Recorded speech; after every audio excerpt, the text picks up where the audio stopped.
गर्भवतीमध्ये किरकोळ वादातून गर्भवतीसह पतीला आता मारहाण केल्याचा धक्कादायक प्रकार समोर आलाय। घर बांधकामाच्या कारणावरून आशा वर्करनं लाकडी काठीनं बेदम मारहाण केली आणि या प्रकरणी पोलिसांनी आशा वर्कर आणि तिच्या पतीला ताब्यात घेतलंय।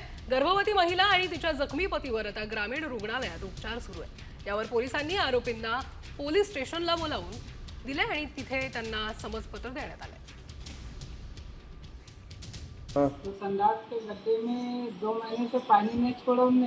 कल हमने बेड डाला सर, तो बेड डालने के बाद में उन्होंने पानी छोड़ दिया और हमारा बेड भी खराब हो गया। उनको बोलने को गए तो उन्होंने घर छेड़ के आके मार रहे को मार।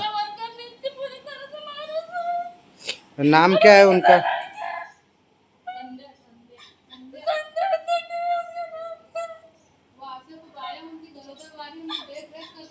आशा वर्करनी मारहाण केली म्हणून पोलीस स्टेशनला गुन्हा दाखल केलेली आहे। 4 पैकी 3 आरोपीला पोलीस स्टेशनला बोलवून त्यांना समजपत्र देऊन त्यांनी रवाना केलेली आहे।